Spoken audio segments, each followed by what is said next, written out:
रात का सन्नाटा चारों ओर पसरा था, लेकिन हरीश के मन में तूफान उमड़ रहा था। उसकी पत्नी के निरंतर बोलने से वह त्रस्त था।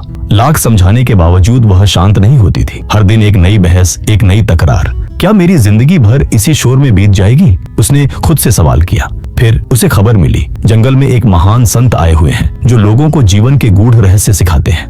हरीश को एक उम्मीद की किरण दिखी। शायद यही आखिरी उपाय है, उसने सोचा और अपनी पत्नी को लेकर संत के पास पहुंचा। हरीश ने संत के चरणों में गिरते हुए कहा, गुरुदेव, मेरी समस्या बहुत गंभीर है। मेरी पत्नी दिन रात बोलती रहती है, बिना रुके बिना थके। मैं लाख समझाता हूँ पर यह शांत नहीं होती। हमारी हर बहस एक नए झगड़े को जन्म देती है। कृपा करके इसे कुछ ऐसा उपदेश दें कि यह मौन रहना सीख जाए। संत ने हल्की मुस्कान के साथ उसकी ओर देखा। उनकी आंखों में गहरा सागर था, जिसमें न जाने कितने रहस्यों की लहरें उठती और गिरती थीं।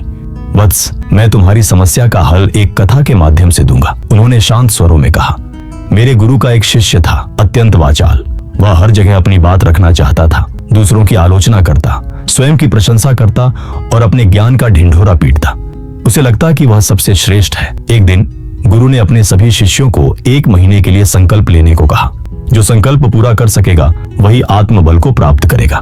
वह शिष्य बोला, गुरुदेव, मैं कोई साधारण संकल्प नहीं बल्कि कुछ बड़ा संकल्प लेना चाहता हूँ, ऐसा संकल्प जो मेरे योग्य हो।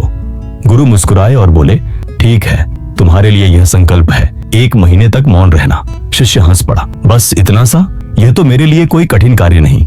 लेकिन असली परीक्षा तो तब शुरू हुई जब उसने मौन धारण किया। पहले दिन सब ठीक लगा, दूसरे दिन मन बेचैन हुआ, तीसरे दिन हृदय में हलचल मचने लगी, चौथे दिन वह घुटने लगा। मुझे कुछ कहना है, मुझे अपनी बात रखनी है, लेकिन संकल्प उसके मार्ग में खड़ा था। धीरे धीरे उसकी बेचैनी इतनी बढ़ी कि वह बीमार पड़ गया। वह गुरु के पास आया और कागज पर लिखा, गुरुदेव, मैं बोलना चाहता हूँ, मुझे सांस नहीं आ रही, मेरा दम घुट रहा है। गुरु ने मुस्कुराकर उत्तर दिया, वत्स, यही तो मौन की शक्ति है। तुम्हारा संकल्प केवल बाहरी मौन नहीं बल्कि भीतरी मौन भी होना चाहिए। जब तक भीतर शोर मचा रहेगा तब तक सच्चा मौन नहीं आएगा। शिष्य को एक नई अनुभूति हुई। उसने गुरु के चरण स्पर्श किए और जंगल की ओर चला गया। कई महीनों तक वह जंगल में एकांतवास में रहा। पहले दिन मन ने चीख चीख कर बातें की, लेकिन धीरे धीरे उसने जाना कि ये सारी आवाजें सिर्फ उसका भ्रम थी। और फिर एक दिन वह पूरी तरह मौन हो गया। अब कोई आंतरिक हलचल नहीं थी, केवल शांति, गहरी, अडिग, अविचल शांति। 3 महीने बाद जब वह आश्रम लौटा तो कोई उसे पहचान नहीं पाया। पहले वह एक अस्थिर, अहंकारी और बातूनी शिष्य था।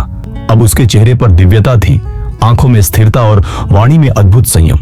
उसने गुरु से पूछा, गुरुदेव, क्या अब भी मेरा संकल्प जारी है? गुरु ने ध्यानपूर्वक उसकी आंखों में देखा और उत्तर दिया, हाँ, अब तुम सच्चे मौन में हो। अब तुम्हारा हर शब्द भी मौन का ही विस्तार है। अब बताओ, तुम्हारी पत्नी की समस्या क्या वास्तव में अधिक बोलना है, या तुम्हारी समस्या यह है कि तुम उसे सुनना नहीं चाहते? हरीश के मन में बिजली सी कौन थी। समस्या बाहर नहीं थी, भीतर थी। वही आर्यस हमेशा अपनी पत्नी को चुप कराना चाहता था, लेकिन कभी उसे सच में समझने की कोशिश नहीं की। उसने लज्जित होकर संत के चरण छुए। गुरुदेव, अब मैं समझ गया, समस्या मेरी थी, मेरी अधीरता की, मेरे अहंकार की। अब मैं मौन का अभ्यास करूंगा। उस दिन से हरीश ने मौन का अभ्यास शुरू किया। धीरे धीरे उसकी पत्नी भी शांत हो गई। जब उसने देखा कि उसका पति अब बहस नहीं करता, कोई प्रतिरोध नहीं देता, तो उसका अधिक बोलना भी धीरे धीरे कम होने लगा। कुछ महीनों बाद दोनों के जीवन में एक नई शांति आ चुकी थी। अब वे मौन का अर्थ समझ चुके थे। मौन केवल शब्दों का अभाव नहीं बल्कि भीतर की शांति का नाम है। दोस्तों, इस कहानी की सीख है, अधिक बोलने से अधिक समस्याएं जन्म लेती हैं। जब हम मौन में रहना सीख जाते हैं तभी हम सच्चे अर्थों में जीवन का अनुभव कर सकते हैं। अगर ये कहानी आपको प्रेरणादायक लगी हो तो अपने विचार हमें कमेंट में बताइए और इसे अधिक से अधिक लोगों तक पहुंचाइए।